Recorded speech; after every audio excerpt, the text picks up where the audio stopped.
Sir आप time travel को कैसे देखते हैं? देखिए, टाइम ट्रैवल का ऐसा है कि बिल्कुल पॉसिबल है। और ये चीज़ मैं आपको बता दूं कि हमारे पौराणिक कथाएं हैं और हमारे शास्त्रों में भी लिखा गया है। और जिन्होंने शास्त्र बहुत ध्यान से पढ़े हैं और उनके लिए बहुत ईजी होगा, क्योंकि मैं आपको बता दूं टाइम ट्रैवल बिल्कुल पॉसिबल है। और शास्त्रों में एक जिक्र आता है, आपके एक राजा थे और उस नाम की बात बता रहा हूँ मैं आपको।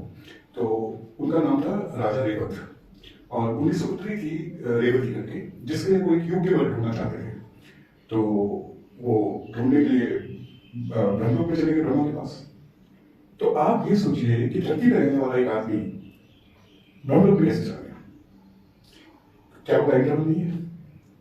अब आपको बताता हूँ कि ये पॉसिबल। देखिए, मैं आपको पहले इस बात को समझना होगा कि हमारे शास्त्रों में ज्ञान था।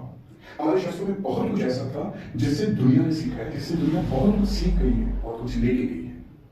फॉर एग्जाम्पल, सबसे बड़ा साइंटिस्ट आइंस्टाइन, उसने भी अपनी थ्योरी ऑफ रिलेटिविटी हमारे शास्त्रों से पढ़ी। ये उसका खुद का बयान है, उनका खुद का कहना है कि मैं शास्त्रों से प्रभावित था, मैंने कुछ वहां पढ़ा था, जिसके बाद मैंने ये थ्योरी निकाली। अब होता क्या है कि टाइम ट्रेवल, अब वो जो राजा ने मैंने आपको बात बताई थी वो ये थी कि वो जब ब्रह्मलोक में पहुंचे तो उन्होंने ब्रह्मा जी से बोला कि ऐसे करके अपनी सुपुत्री रेवती के लिए मान्य बल चाहिए, योग्य बल चाहिए, तो आप देखिए। तो ब्रह्मा हंस पड़े और उन्होंने बोला कि राजा, तुम यहां जब आए हो ना, यहां तक आने में और अपने इस कथन को पूरा करने में, जो आपने मुझे अपनी सुपुत्री के बारे में बताया है, उस कथन को पूरा करने में आपकी धरती पे 4 युग, आप समझ रहे, युग, 4 युग बीत चुके हैं। अब इस बात को समझिए कि टाइम वहां है ही नहीं, स्पेस में टाइम है ही नहीं। इसका सबसे बड़ा जो एग्जांपल और उसको रिलेटिवली ऑथेंटिसिटी देता है वो ये है कि टाइम वहां पे है नहीं, और जहां पे टाइम नहीं है, ठीक है, वहां पे सब कुछ ठहरा हुआ है, राइट। और टाइम ट्रेवल तभी किया जा सकता है, एक्चुअली होता क्या है कि हम धरती पर रहने वाले लोग सिर्फ 3 डायमेंशन पे जी रहे हैं, यानी कि 3 आयाम हैं हमारे जिनमें हम जी रहे हैं, राइट।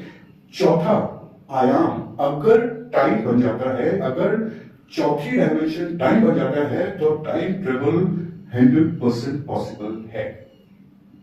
जैसा कि उस राजा ने किया, और जब वो ब्रह्मा के पास गए तो ब्रह्मा ने बोला कि तुम तो जब से तुम आए हो वहां पे 4 युग बीत चुके हैं, सब खत्म हो चुका है, कोई तुम्हारी सुपुत्री वहां नहीं है। तो देखिए, आप उस टाइम का ट्रांजिशन देखिए, कि उसका गैप देखिए कि वहां कितनी तेजी से बीतता है यहाँ पे, और वहां पे टाइम है ही, वहां पे ठहरा हुआ है। सो टाइम ट्रेवल तभी पॉसिबल है जब आप अपने 3 डायमेंशंस के अलावा टाइम को एक और डायमेंशन बना लेते हैं अपने जीने के लिए, then time travel is possible. आप पैरेलल यूनिवर्स को कैसे देखते हैं? पैरेलल यूनिवर्स के बारे में आपको नेक्स्ट शॉट में पता लगेगा। तब तक के लिए अपना बहुत बहुत ख्याल रखिए। नमस्कार।